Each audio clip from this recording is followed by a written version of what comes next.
Joe, thank you so much for joining us today on the Athletics of Business podcast. I am beyond fired up to have you on as a guest and about the amazing conversation that we are about to have. That's awesome, Ed. I'm looking forward to the next hour. It's going to be awesome. Obviously, I briefed the listener on your history, your journey a little bit, and I talked to him about what you do, where you've been. But to hear your journey through your own words, to kind of give us a peek behind the curtain, if you will, and your experiences, the things that have gone on that have shaped you and brought you to where you are in your career, because you're really on one heck of a ride. It's been a fantastic journey for myself, and for me, it's about that journey. It's about the experiences that I had. And it's also about complete luck. I feel like I'm a very lucky person in the position I'm in today. And there's obviously work involved there to get to this position, but I feel like a very lucky individual. Well, a lot of that has to do, as we know, is what you do with that, right? Like what you do with your breaks. And, Yeah. You come from a background of athletics. You come from a background of toughness, of grit, of earning everything that you get. So with all due respect, I appreciate the humility. I appreciate the luck part, but just tell us where all that came from, where the work ethic came from, where your values came from in this passion for building people as a leader. Yeah, great. So Ed, I'll kind of start from where I'm at right now. Last week, I celebrated my 30th anniversary at CCC, and that is my only job or only company I ever worked with. And what I found over my career at CCC is I've had numerous opportunities throughout that journey, that 30-year journey, and I typically been put in a position to continue my career and get into a more challenging kind of position. I am very lucky for the people around me who gave me those opportunities, and I've had a great journey at CCC. But it really kind of started off, back to your question on athletics, is I grew up with three other brothers, and when you have four boys in a family, all of them somewhat athletic, all of them somewhat competitive, and all of them want to take on each other, you learn pretty quickly how tough you are. And I would say I give a lot of credit to my brothers who kind of toughened me up early on in growing up and kind of made me kind of a little more resilient than I am today. The second thing is, I talk about luck, and I say this routinely. The luckiest thing that ever happened to me was I was 6'4", not 6'1".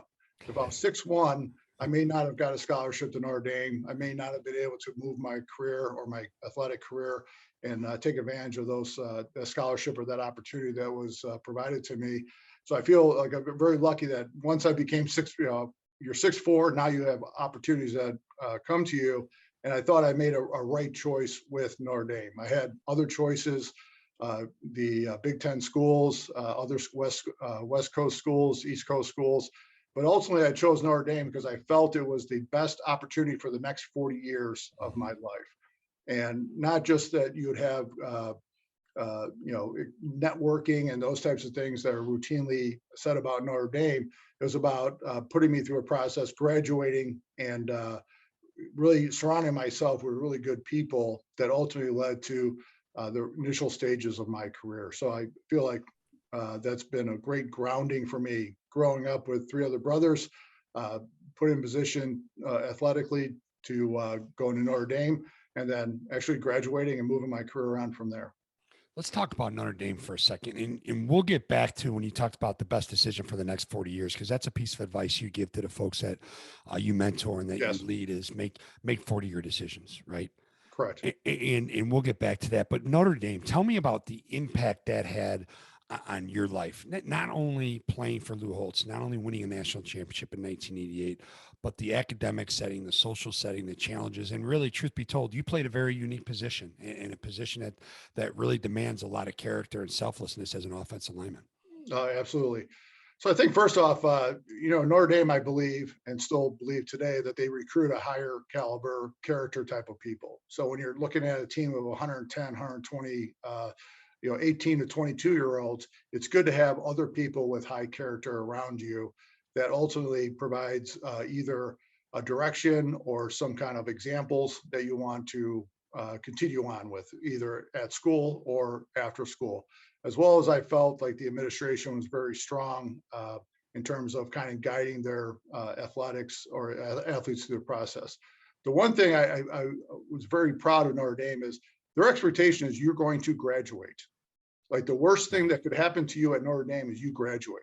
And I think having those expectations of all the athletes was very important, as well as the expectations of the athletes of being good people within the campus. So one of the things that was my experience at Notre Dame was each dorm had athletes, but they did not load up any dorm with X amount of athletes. They tried to separate the athletes, put them into the student body. So you integrate with the student body, you get to meet other people. You weren't just sitting around a bunch of football players or basketball players. I thought that was fantastic in terms of building a great experience. And, introducing yourself to some different people that went on and had great careers themselves. So I thought that was awesome about the school. In terms of the football, like obviously we had a great run under Lou Holtz with the national championship in '88. And one of the things that Lou would say is, you don't plan on being a national championship. Just one morning you wake up and you're a national champion. So I remember waking up and I was just in Phoenix in the Scottsdale area where we played the Fiesta Bowl at the time. I drove by that hotel. I remember woke up and like, hey, we're a national champion. Great. After a pretty good night, I would say. Yeah, I'm sure you're shaking. I wasn't waking up in the morning, early morning. But it's really about that journey, how to get to be a national champion. And I think, from my experience, and you talk about selfless offensive line, I see that a lot in business. I have other peers or other people I work with that played offensive line. I find that we are all in the same kind of mindset. For me personally, when I manage and the way I manage, I have a servient type of, kind of approach. My feeling is that every employee within my 170 person team, I work for them. They don't work for me. And it's kind of the mentality you get as an offensive lineman, is you're working for everybody else and trying to make everybody else successful. So I thought it was awesome. And then, I had my peaks and valleys like any career. And when I was a sophomore, I had the opportunity to start my one and only game. And that was the infamous Catholics versus convicts game. There couldn't be, if you're going to start one game in your college career at Notre Dame, is that not the game to start? People remember that game more than a national championship game than any other game. So I did have the opportunity to start that game, as luck would have it, or unluck to others. A couple injuries happened, and I was kind of the right person at the right time. And during that game, I played against Russell Maryland, and I believe that next year he was the first draft choice for the NFL. So I'm not sure if my film helped him get that position, but he was an awesome player, and they're an awesome team. They get a lot of, there's kind of, certain,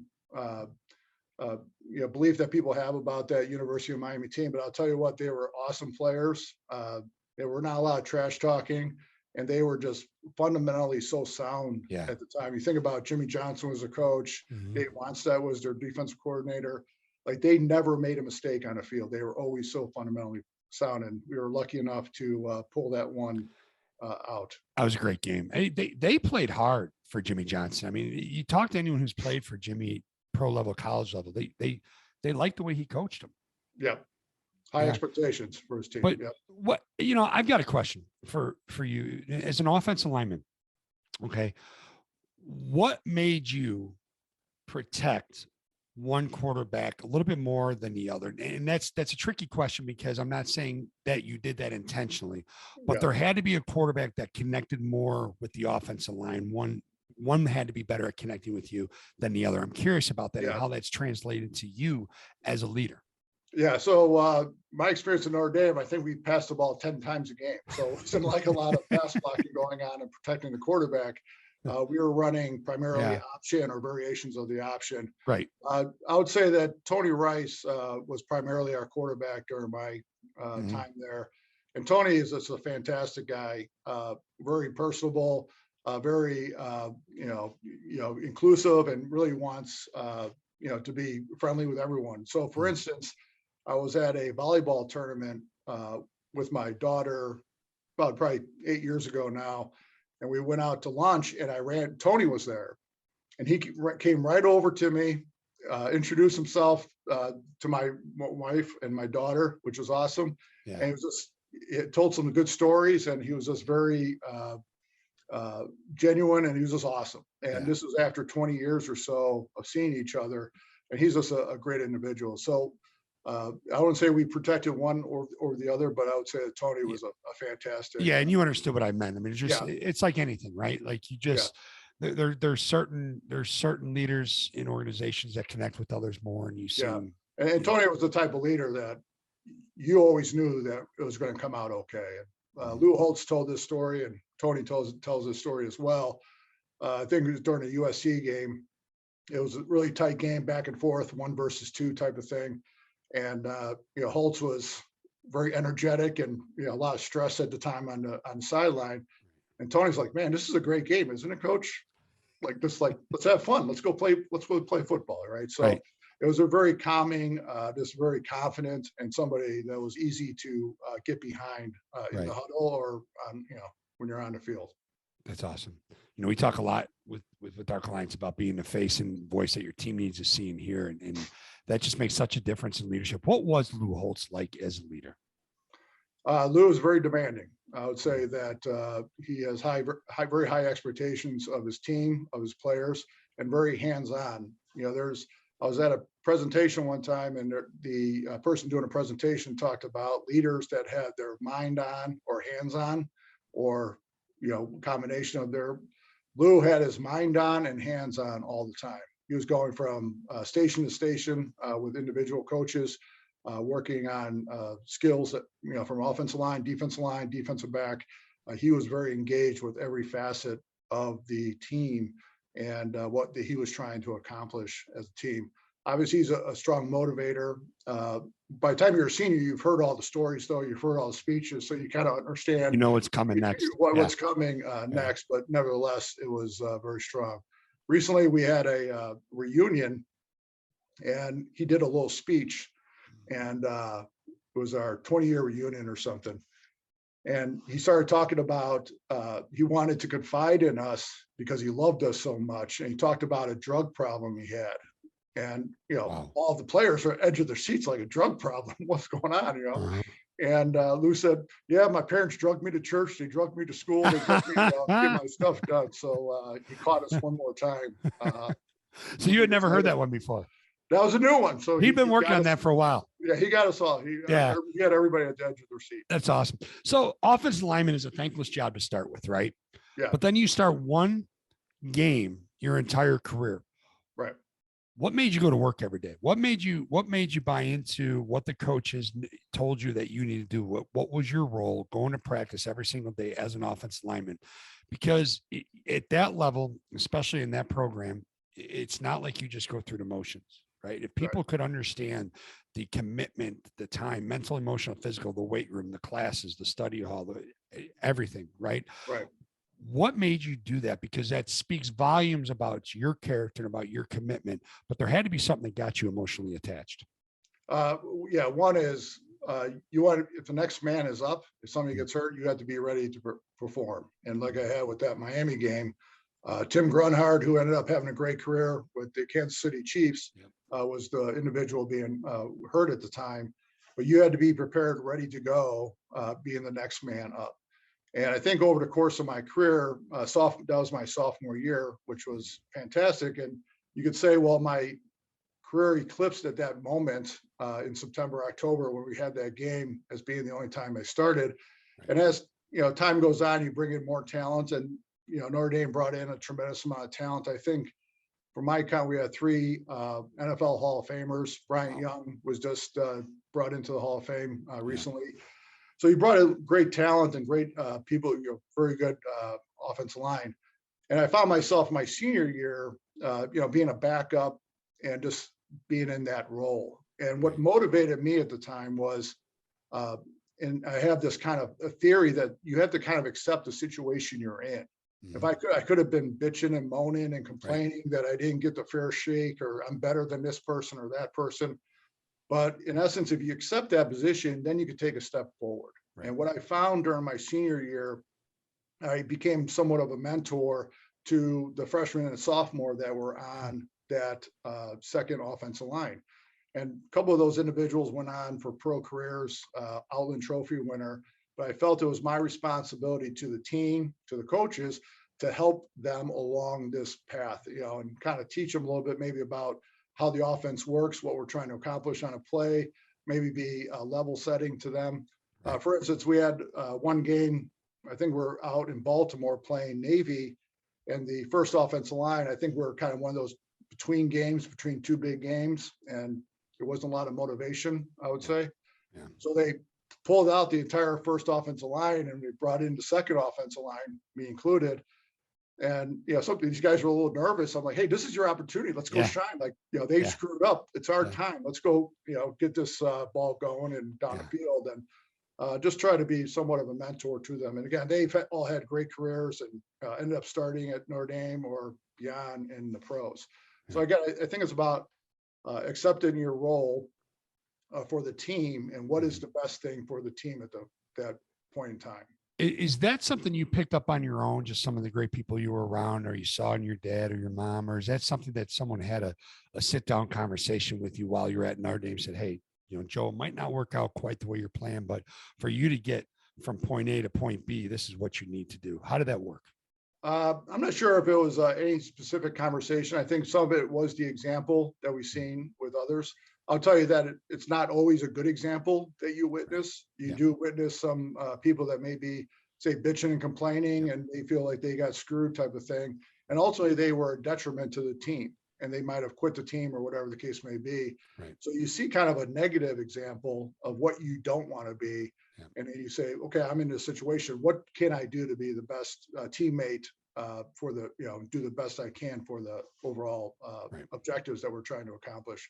So, and then my coach was Joe Moore at the time. Joe, for offensive line, he's the guru of offensive line. There's a Joe Moore Offensive Line of the Year award.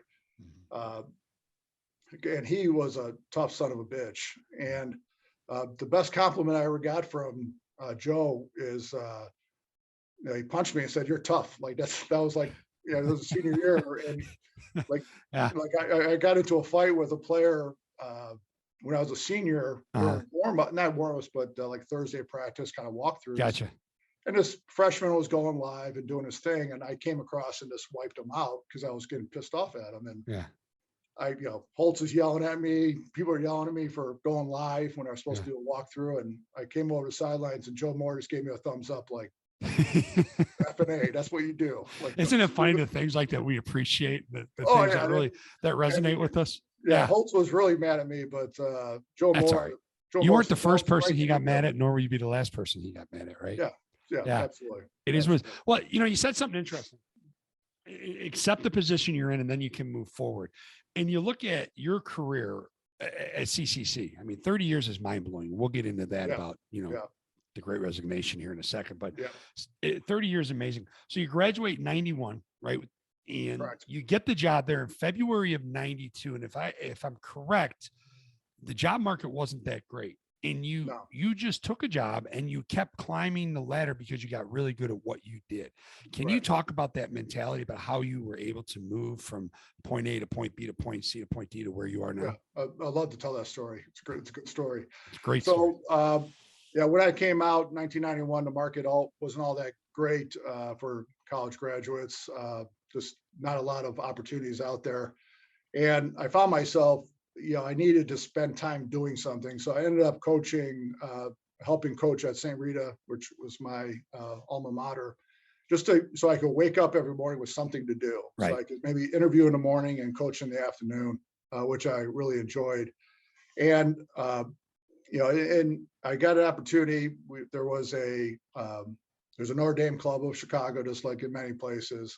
And I sent my resume to them. They have a resume bank at the time.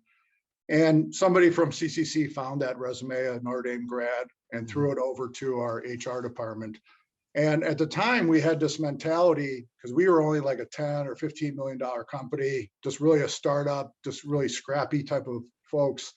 And we had a mentality, or we had a process, I would say, or a procedure that we would hire first generation college graduates. So what they were looking for is kids that came from blue collar families. They understood work ethic and were also probably feeling pretty lucky that they weren't working in kind of manual labor or whatever that blue collar job may be. So they got the best of both worlds. They had a highly motivated individual, and at the same time, they had somebody who had a strong work ethic. And when I came on board, there was a number of people who were very similar to that. And I was very lucky to have a job. And I give this also this advice to everybody who's brand new to a job: just start working your ass off. Right. Don't worry about anything else. I feel like you're in a race. Every college graduate, all those new hires that are occurring now, Yeah. you're in a, doesn't matter your grade point, doesn't matter anything, what school you went to, you're in a new race. And the next 5 years are really going to be telling to your career. And it really comes down to how hard you work and how hard, what opportunities you get and what you do with those opportunities. And I felt it was a great opportunity for me at CCC. I did not expect to stay here. I was looking for experience more than anything else. But what I found was a highly motivated company, energetic, a lot of change. Every 6 months at the time, you felt like you had a new job, a new challenge. I was traveling probably 45 weeks a year on my own, going all over places to train customers on our new software. So you got responsibility and trust that the executives put into these young group of recruits, say, and then you performed. And what the interesting thing is, a lot of those individuals did very well for themselves. They left CCC, went on to other ventures, and all have done very well in a lot of senior leadership type of roles.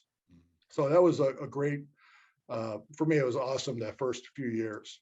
I mean, it's pretty fascinating when you really look at it. You start as a trainer, a local rep, supervisor, accounts, product management, and obviously now you lead the executive leadership team.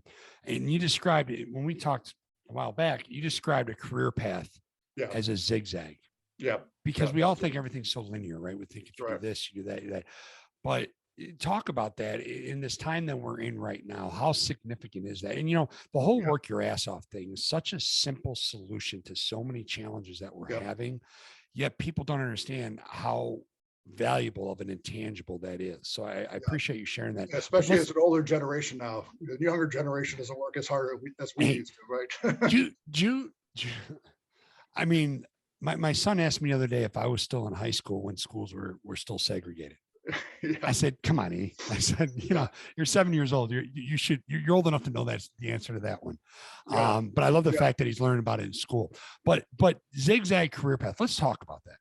So I think the other advice I give to young people, I recently had a meeting with some like 4 or 5 brand new people we hired onto the company. And one of the young ladies asked me, what career advice would I give her? And what I said is, say yes. I said, if a leader, a manager, executive comes to you with an opportunity, they're coming to you first off because they think highly of you, they trust you, and they think you're the best option for the company to be successful. Many times we have people say, no, that's not really what I do. I do this. And they say no to those opportunities. And, those doors maybe not open up as easily as they would if you just keep saying yes.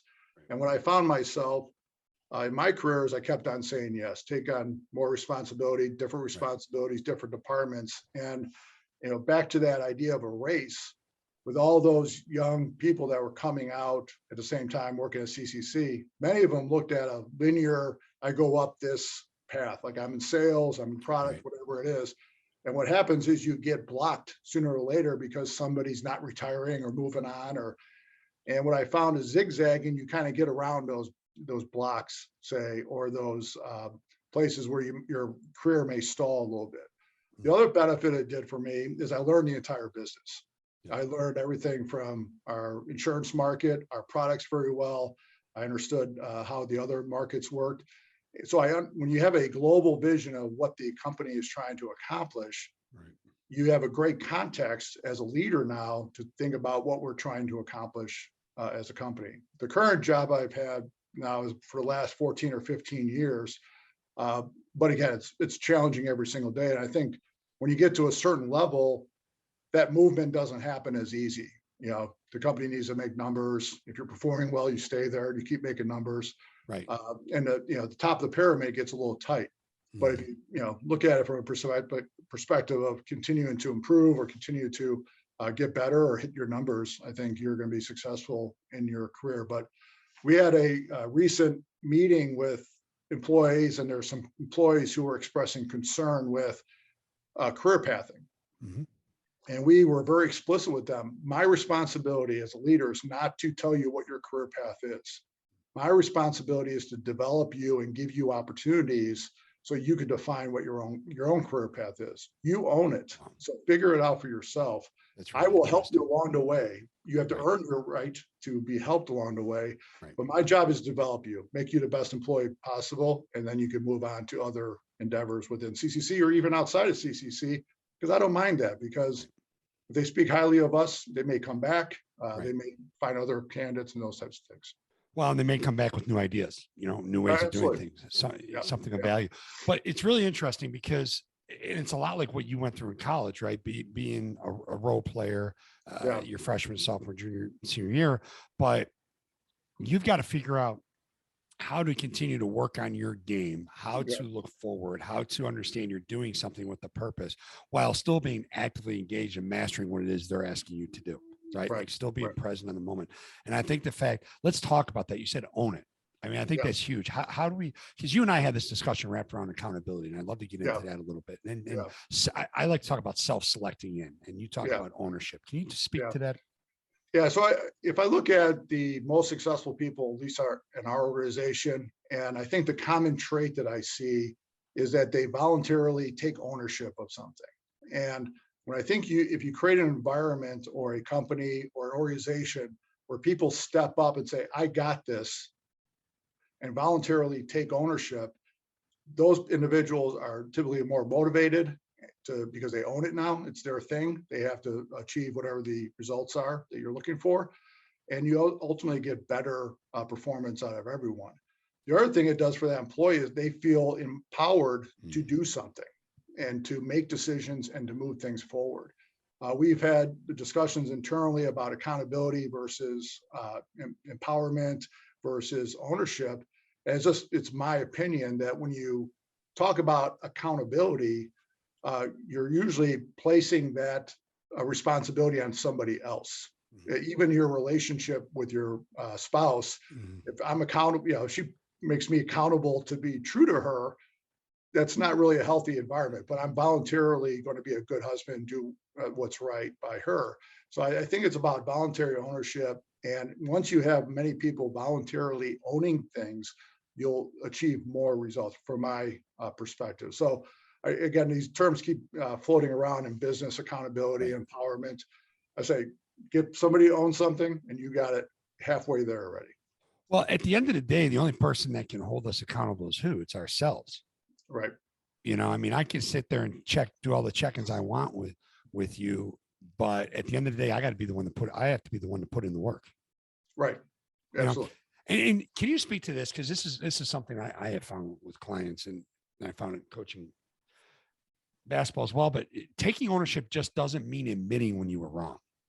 Taking ownership means stepping up and saying, I've got this process, I've got what's going to go into it, and I'm going to do it. Right. And I think there's a big difference there. And when we tell people to own things, sometimes they just, for whatever reason, the sense of negativity goes to them, like they think it's just about owning their mistakes. But how significant is it? And we talk about empowerment. How significant is it to owning your success as well? Yeah, I think it's in my group, I try to, again, not put that onus on them or that yoke around their neck. Right. I want people to make mistakes. I want them to not own up to them, but understand what happened.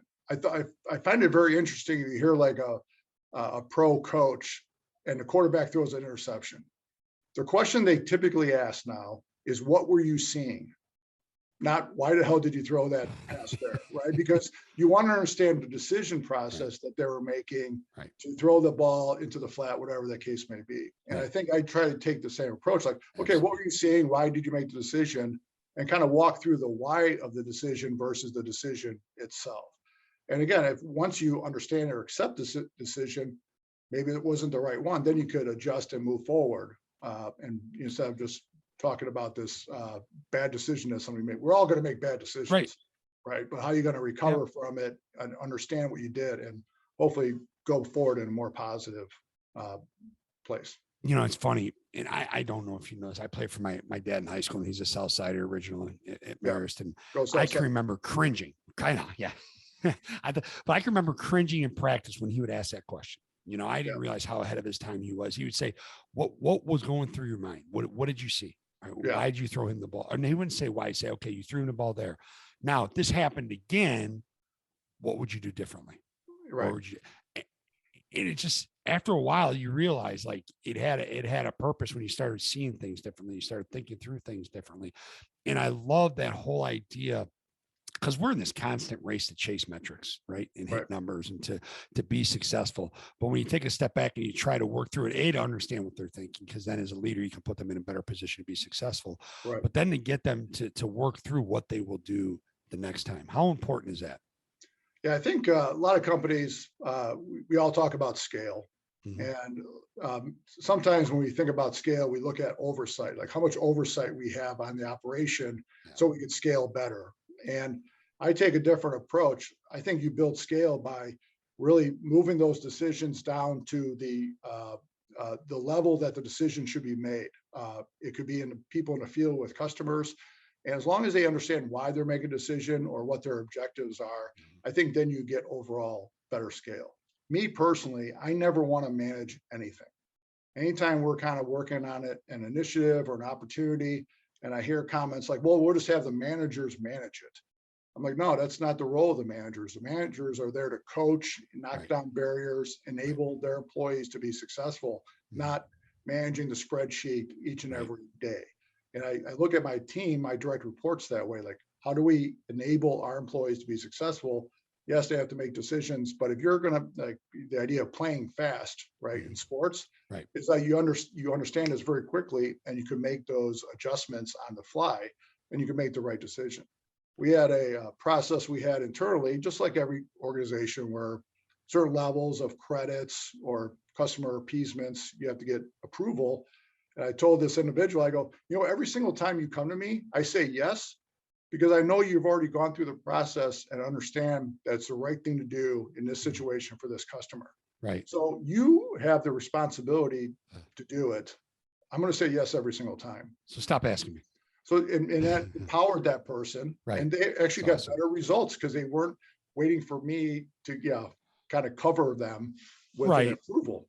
And how much time do they spend with that, breaking Yeah, down? they Like, spend should I probably an ask them? hour Should I trying not to- ask them? Yeah, try an hour doing a presentation to justify their decision. Just walk me through it. Tell me what you're seeing. Great. All right, well, good.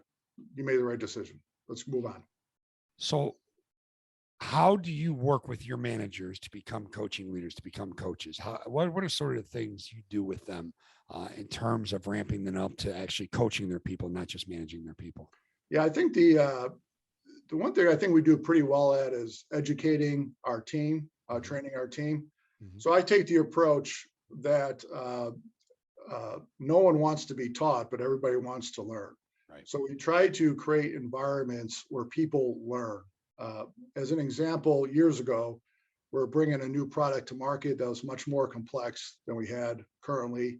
It was a much more expanded set of functionality. And really, you had to understand how the entire business worked within a customer. And we could have sat there and just train people, and educate them on the business practices of our customers. But instead, we did is we gave everybody an interview of like 60 questions, department by department, and they had to go out to 3 clients and walk through that interview with each and every one of them. So what happened was then they started understanding how the business works, but they also understand the pain points and they understand the stories about where our products are going to fit with what the customer needs. So instead of, again, us training and pushing information down, we pulled them to get information on their own. We got to put a structure in place and those types of things. And we do the same thing with, we had what we call value articulation training, which was a kind of a sales training. And again, we had a training, a kickoff, 2 days we spent on it. And everybody thought it was great. This is your typical, everybody walks away from kickoff meetings. This is great. This is the best thing Right. I've ever done, right? Yeah. But there was like a fundamental thing that all of our people had to understand, which was this value articulation, who we are as a company and what value we provide. And if they didn't understand that, they couldn't really move forward. So what I did, as I called people randomly, I said, give me your value articulation right off the fly. And no one could do it. The managers couldn't do it. The leaders couldn't do it. The national account team couldn't do it. No one could do it. But as soon as I made 5 phone calls, the word got out that I was making these calls. So everybody started studying. Right. But when I asked them to do the value articulation and they couldn't do it, I said, okay, here's mine. And I did it. Okay. I memorized it. I made sure I knew it very well. Can you share? Then they know if I know it, they should know it as well. Can you share your value articulation? Yeah, it just kind of had 3 themes of what value we provide to customers. 1 is we provide a network. 2 is we provide technology, and 3, we provide great people to execute on, for our customers. There's some details behind that. Right. But if our people didn't understand that, they wouldn't be able to understand everything else we were trying to accomplish. And we did things such as they had the videos themselves doing this presentation. Yeah. You know what the worst part about that is? You'll send us 1 video, but you'll do it 20 times. So you're learning on the fly, like to do it better and better and better, right? Yeah. So I just want to always create an environment where people are learning versus cramming down information to them or being taught. Right. Those are more fun. People really get a better understanding. What is or are your biggest challenges for your managers to coach as opposed to just, because there's so much asked of them, right? Like you got to hit numbers, you've got to do this, you've got to do that, but we want you to take the time, step away and really coach your people and spend time with your people. What are some of the big challenges that they've had that you've seen? Yeah, I think one of the challenges, most of my people work in the field. They live in their territory. So you have maybe one manager who has 12 direct reports and they're in 2 different time zones and across, 30 states type of thing. And trying to understand kind of the process that they go through with customers, how they approach customers, how they train customers, whatever that interaction is typically pretty difficult if you're not there all the time. Right. And we do ride-alongs and those types of things. And with COVID, it's actually become harder because now people may not be traveling as much and those types of things. So really having that one-on-one engagement is tough. But what they've done instead is they work in small teams, like these 3 salesperson people, for instance, and they'll say, okay, here's what I did this week. Right. Reflect on the conversations, the sales, the missed sales, whatever it is, and walk through what happened, what could they do better. So we kind of create pods of people that could actually work with each other and kind of coach each other versus always a manager kind of coming in and coaching all the time. So it's about enabling this environment where people own it and they want others to succeed around them. And you just mentioned COVID, it became more challenging. And as we take our word victory, which I've shared with you, the values, intangibles, creativity, team objectives, rules of the game, and you looking at that creativity piece, what did you, and we've talked about this a little bit, but what did you do creatively as a leader, as an organization to grow through the adversity during the pandemic? Yeah, I think we had couple of things that really punched us in the nose. One is we had a manager early on in March that had COVID, one of the first probably cases, and he was in really bad shape. And it made it very clear that this is serious, right? And we wanted to make sure our people are healthy and safe. And that was our first priority, make sure our people are healthy and safe. When it started hitting and started really impacting the business, I'll be transparent with you. My comment is all F, like what the hell, like, the screaming, like what the hell are we going to do? Right. And it's typically my nature. Like I'll respond and react very quickly, but I get through it very quickly and I get to this acceptance phase. Okay, let's think through what we're going to do. And one of my managers said, I picked up my golf club, started walking around my office that says I was thinking through things. Yeah. So what we did, we just proclaimed that we are going to be a better organization coming out of COVID, whatever that timing was. And at the same time, we're doing this value articulation, which gave us a really good opportunity to really focus on our people to make sure they understood it. So if they weren't going to travel, they weren't going to be in the cars, they weren't going to be doing those types of things, we spent more and more time with them, and we had a mantra: get better. How are we going to get better? At the same, so what our people felt like, hey, we had a plan. We had a very specific plan. We had to outline daily or kind of every week what we're going to do and what value we're going to provide to our employees. And they completely engaged. Everybody bought in and were very motivated to get better. And we came out of the COVID, and when it started opening up a little bit, our people just felt more confident. They were better prepared, and they were ready to go and hit the street again. So I think it's like, to get back to, we could, if we don't accept that and just say, woe is me, this is Right. bad. Right. That doesn't, as a leader, that's not the right message for your team either. Right. You have to say, we have a plan. Here's what we're going to do, and be very specific and Right. consistent with that plan and get it done. What did it do in terms of the fact that you grew through the adversity, right? The fact that you got better. What did it do for your skill sets, new skill sets, improved skill sets, and the mindset and kind of the way you looked at situations? Yeah, I think the couple of things we learned, because we had to be creative and we had to figure out different ways to communicate or to interact with our people. One is we had this idea of like, well, how do we communicate with our people more effectively?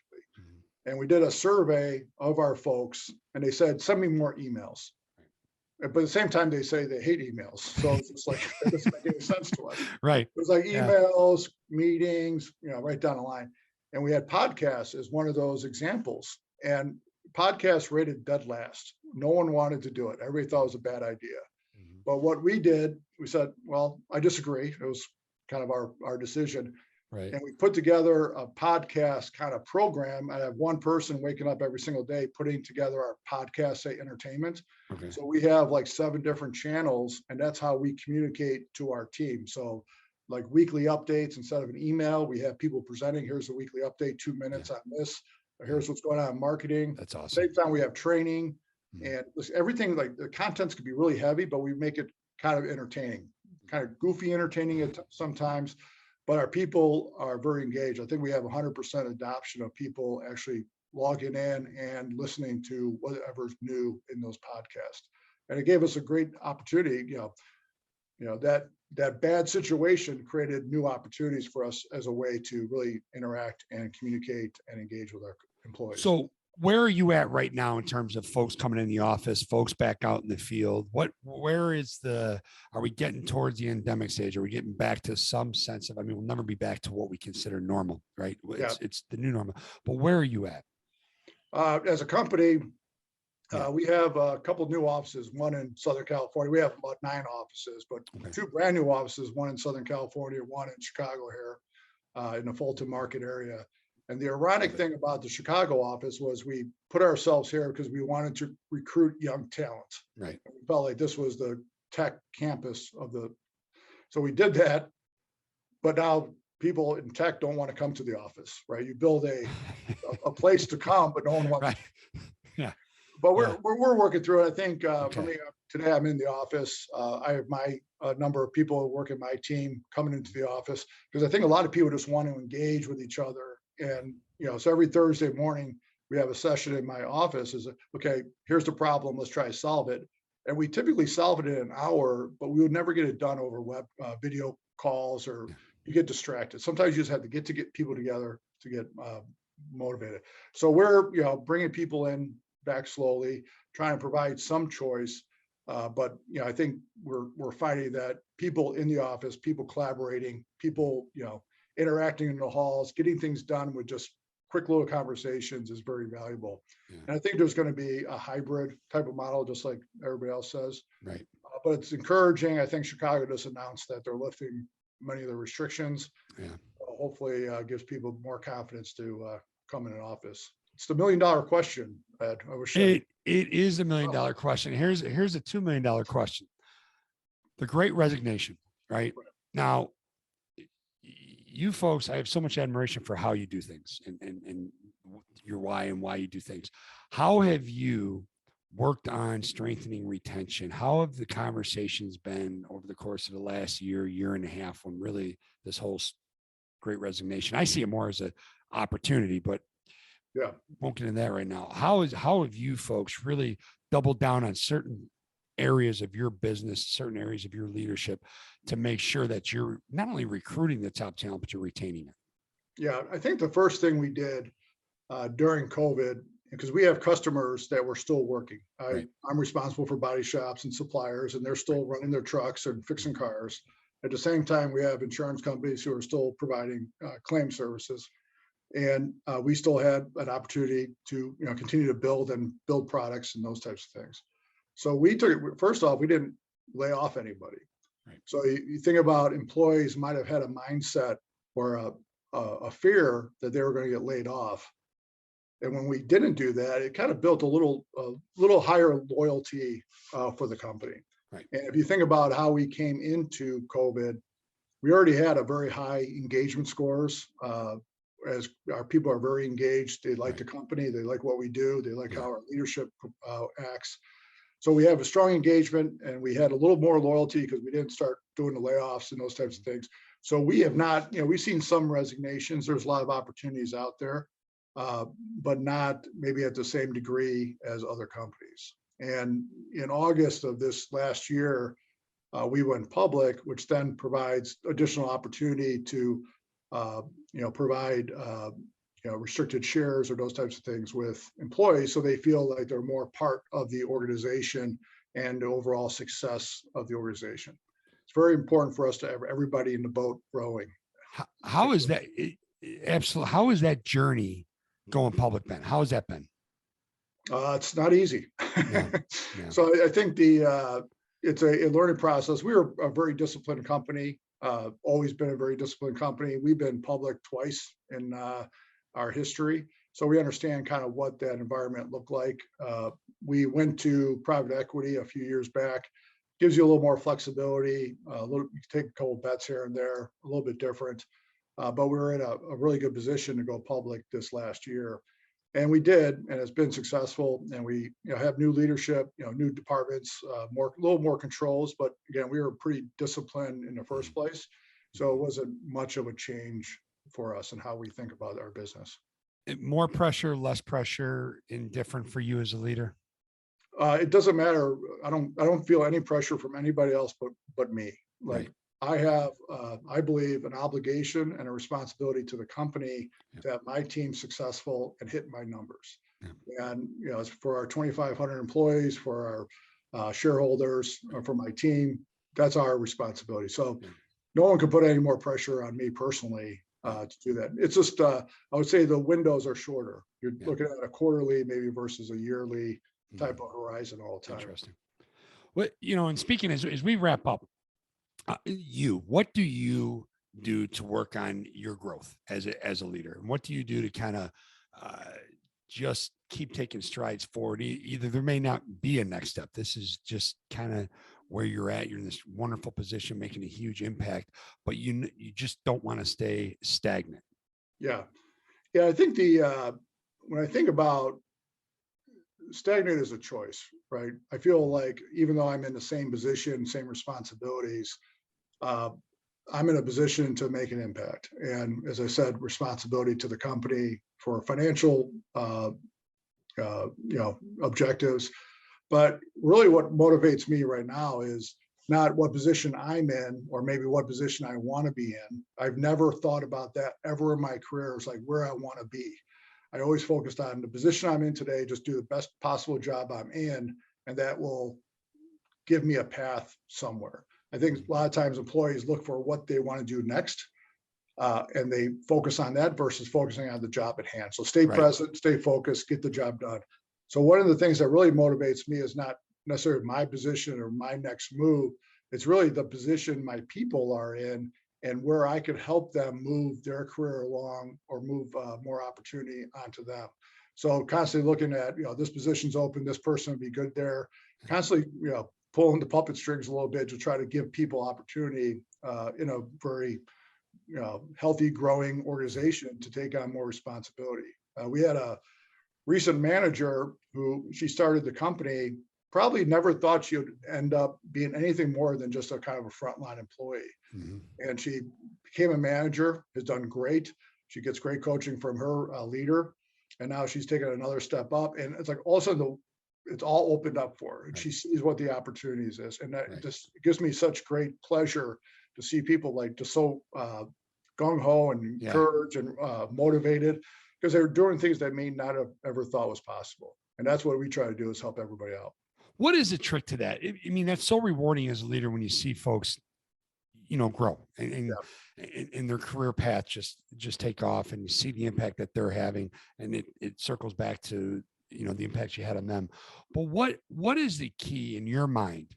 You've had people pull things out of you in terms of potential, right? You've pulled potential out of other people. What's the key to the best leaders, the best coaching leaders that have the ability to see more in their people than they might see in themselves, right? And to be able to get that out of their people? What is it that they do? That'd be a hard thing to put your finger on, because I It think is. some people just have kind of a innate ability to kind of Right. identify that, or Mhm. see people for what the potential is. Obviously, the first thing is really experience. If you've been with a company 30 years, you kind of understand what characteristics, what type of people will be successful in certain roles. So it's some of that. And I think it's really about those individuals just focusing on what they're doing today, putting them, Mhm. doing the best job they possibly can. Again, and then people will find you to move forward. Like I think about sports today, and this idea of travel sports and people trying to get their kids found. Uh, and I'm old school. I'm Yeah. not there yet. They'll find you. Yeah, they'll find you if you're that good. Stop Right? spending your money. Yeah. So, but I think for the same thing for employees, like, you do your thing and you do it well, we will find you and put you in a position to even do more and more and more over the course of time. And again, I think for me, it's rewarding. For my leadership team, it's rewarding, and we take great pride in it. And I'm curious about this as a trick, because when you talk to people like, who's had the biggest impact on your career? A lot of folks will go back to early in their career, a mentor they had or a leader that they had earlier in their career. And over the years, I've sort of seen this reluctance on leaders' part when they have a seasoned veteran on their team to feel like they have the ability to still impact that person. How is it when you have someone who's been with you for a while, right? Yeah. Who's been there for 7 years, who's very good at what they do, who's very skilled? And I don't want to call them set in their ways, but you still see that there's more there. How big of a challenge is that? And how do you overcome that challenge to actually still, find a way to get to them, connect with them on that certain point? Yeah, I think it's tough. Every individual is a little bit different. It's hard to kind of prescribe what you do for certain individuals. They have certain objectives. Some people may not want to move forward or move their career forward. I get that as well. I'm comfortable with that. I understand people's objectives. But like, the question is like, if they don't know the question or what they could do, like, how do you express to them that there's an opportunity for you to move forward or to move up? Like, I have a lot of sales reps that are very seasoned, that make pretty good money. They don't want to be a manager because they don't want the headaches. And one of the things I try to talk to all new managers about is, the shit doesn't roll downhill, it rolls uphill. You got everybody's problems now. Right. So you have to figure out a way to enable all of them. But I think it's on an individual basis. It's really hard to prescribe, like, I would do this here, Right. in order to motivate them. Some people may not be motivatable, right? If that's a word. But some people, I think, it is now. All right, we can go yes, put it in Wikipedia. It's fine. yes. Yeah. But some people, I think, you just feel this. You feel this about them, that they want more and they're looking for more, and just try to put them in a position to do so. Like, we provide, we donate money to industry function that trains industry people. It's a non-for-profit. It's called ICAR. And we are one of the bigger sponsorships of that. In exchange for our sponsorship, they provide us training for free for our people, and you can get certified, say. Right. And we watch that very closely to see who's getting certified. We give them an incentive to certify. I'm not going to tell them to go get certified, but they take it upon themselves on their off days, on their free time, to take these classes, get certified. I'm going to reward you for it. But I'm also watching for the people who want to move forward. Did they take that step when no one else is watching to get better? We have a recent example of somebody who's going to, by the time this out, he's going to have the job, but he will be promoted. And the last go around, he was not promoted. But we have a process. Anybody, 5 people go for a job or promotion. The 4 people who didn't, we talked to each one of them about what they could do differently. How do they differentiate themselves? What things they have to work on. Usually 3 out of the 4 won't do anything, right? They won't own it. But this one individual said, thank you. He started a plan to put how to make himself better. He started, one of our leaders started mentoring him. And, 8 months later, a year later, when the job came available, he's the right person because he put the work in to make himself better. So again, sometimes you can present opportunities and give them a path. Some take the path, some don't take the path. Right. For those who take the path, I'll bet on them every single day. That's awesome. That's awesome. And I appreciate that insight. And I want to touch on one thing here as we wrap it up. I wanted to get to this and I was trying to find a way to weave it in, and I will absolutely run this podcast again and show this clip at Christmas time next year, but you do something really significant at Christmas time. And that's the Christmas Without Cancer. Yeah. Can you talk about that, what that means to you, what that does, who it provides, and what for, and just kind of explain it, because I want to be sure to serve you and to get this out there, because that's something that's very, very significant in your life and the life of so many. Yeah. So when I look at different charities that I support or different functions I support, I usually try to stay local. Like, what are those things that are really meaningful to the people in my neighborhood? For me, I support St. Rita High School because I think they've done well by me. I want to do well for them. And I also want to give other kids opportunities. Right. But this Christmas Without Cancer is a group that started with this Jerry Nealon. She was a nurse at Christ Hospital, who saw a need to help cancer families with groceries, with financial support, gift cards, whatever it could be, and really just give a support mechanism for those families. And the way I got involved with them is my little brother, Matt, passed away a few years ago. And I saw what that group did for him and his family and trying to support him while he couldn't work. So I thought that was just really unselfish of this group of people to do it. And I felt looking at the way they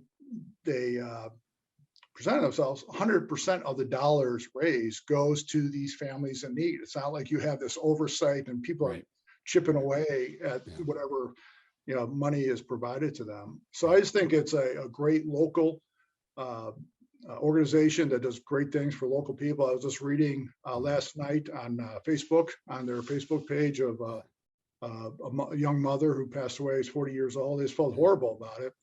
And but you see the good work that they're doing to try to help those families out. So I just think they're awesome, and they did right by my brother and his family, and therefore I try to support them, as well as my sons when they're at St. Rita. Had a project that they had to do. And whenever a high school says you have to spend 100 hours on a project for community. Isn't that your entire high school career, 100 hours? Right. But when you have twin boys, you have to do it like 200 200 hours. There you go. So they were trying to figure out what to do. And we came up with the idea of, they started building Adirondack chairs and selling them. So they would go get the wood, get the cedar, build the chairs off the plant, had a whole production facility set up in our garage.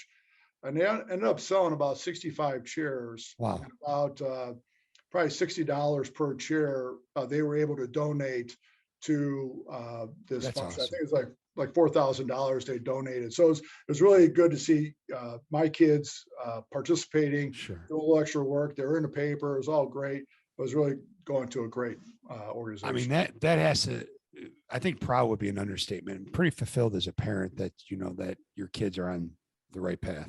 Yeah. Yes. Yeah. That's awesome. Joe, this has been phenomenal. I appreciate it. We'll put the link for Christmas Without Cancer. We'll put the link for folks who are interested in that in our show notes.